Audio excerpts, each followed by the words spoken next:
حقيقي احنا كستات محدش يتوقعنا في ظل الغلاء اللي احنا فيه ده. انا مكنتش اتوقع ان كل ما احط ميه على العيش يطلع معايا بالنتيجه دي. النهارده يا جماعه انا هقول لكم سر بجد هتكسبي منه دهب لو عملتيه وهتعتمديه ان شاء الله. كل ما تحطي ميه على العيش تزيد وتزيد كمان. انا ما تخيلتش ان كل الكميه دي هتطلع من الوصفه الجميله دي. انا بصراحه ما تخيلتش خالص. يلا بينا نشوف ازاي تحطي ميه مغليه على العيش ويطلع معاكي بالنتيجه ما شاء الله الوفيره دي. احنا حقيقي كان بيضحك علينا يا بنات. بجد بجد احنا كان بيضحك علينا وما كناش نعرف انها بالسهوله وبالسهوله وبالرخص ده. كل الناس كانت بتبيعها لنا بالاسعار الغاليه دي، واحنا ما كناش نعرف ان لما تحط شويه ميه مغليه على رغيف او رغيفين عيش يطلع معاكي بالكميه الوفيره دي. بصوا يا بنات، انا بليت شويه رغيفين عيش زي ما انت شايفه في شويه ميه مغليه، وكمان صفيتهم. وخدت الميه المغليه اللي انا صفيتها دي حطيتها في كوبايه، وكمان حطيت العيش اللي انا بليته في الخلاط زي ما انت شايفه كده، وحطيت معلقتين فقط بس من الطحينه زي ما انت شايفه، معلقتين بس. بصوا زي ما انتم شايفين معلقتين فقط يا جماعه. بجد هيطلع اختراع كبير جدا من اللي انت هتعمليه، وهيعمل معاكي كميه كبيره جدا. ولو عندك عزومه بجد مش هتتخيلي الكميه اللي هيحصل فيها دي.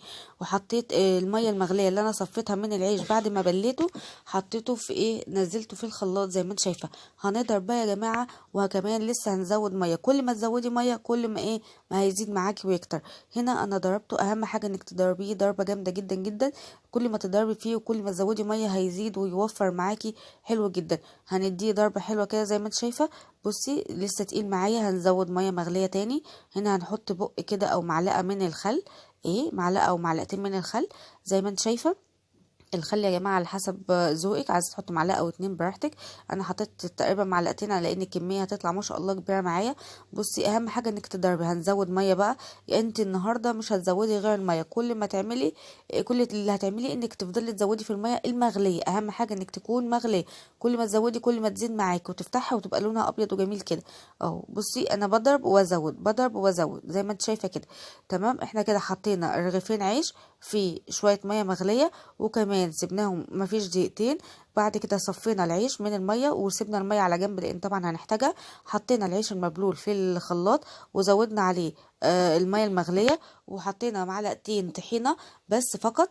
وبعد كده حطيت معلقتين خل، ونضرب بقى ونزود الميه المغليه زي ما انت شايفه. وبعد كده حطيت ملح، حطيت معلقه ملح. طبعا على حسب الذوق الملح، يعني شوفي نص معلقه معلقه على حسب الطعم اللي تحبيه. وكمان حطيت معلقه صغيره من الكمون. ونزود ميه مغليه زي ما انت شايفه. طول ما انا بضرب بزود، بتشوفي القوام بتاعك تقيل او خفيف وتزودي الميه على حسب ما هتعوزي. بجد يا جماعه طلعت المطاعم وطلع الاماكن اللي احنا بنشتريها منها او بنجيبها منها بجد بيضحكوا علينا وبيستغلونا استغلال جامد جدا في عز الغلا اللي احنا فيه. احنا بقى عشان الغلا اللي احنا فيه والاسعار الغير طبيعيه اللي احنا فيها، لا احنا نعمل كل حاجه في بيتنا يا جماعه ونوفر على قد ما نقدر. بجد الحاجه بقت غاليه والموضوع بقى غير طبيعي. بصوا يا جماعه الاطباق دي جميله جدا. الاطباق دي اللي انا عملت لكم فيها ريفيو قبل كده، مكان جميل جدا. جبت لكم مصنع نفسه، بجد الاماكن حلوه قوي. اتفرجوا عليها يعجبكم. بصوا بقى وانا بنزل هنا دي يا جماعه، بقى هتقولي لي ايه اللي انت عملتيه ده يا سلوى؟ ده يا جماعه الطحينه اللي احنا بناكلها في المطاعم. يا جماعه المطاعم لما بنروح المطاعم طبعا مش هيجيب لك الطحينه الخام كده او الطحينه العاديه ويزودها لك ميه وخل وشويه توابل وخلاص. لا طبعا، طبعا كده مش هيكسبوا خالص المطاعم يا جماعه. انا عايزه اقول لك اول ما دقتها قلت بصراحه هي دي الطحينه اللي انا اكلتها في المطعم قبل كده. بصراحه هي والله هي.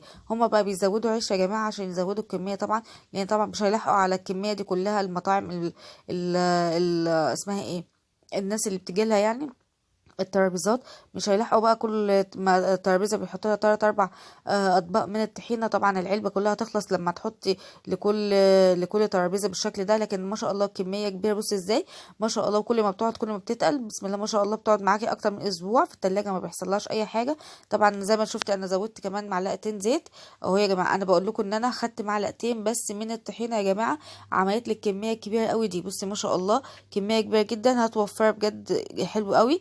بصي طعمها تحفه بجد. احنا طلع ان احنا بيستغلونا كتير جدا في المطاعم، في اي اماكن بتروحيها وبتقدم لك فيها طحينه. حتى لو جبت سندوتشات كريب يا جماعه برضو بيحط لك طحينه من اللي انا عملتها لك دي. بجد جميله جدا.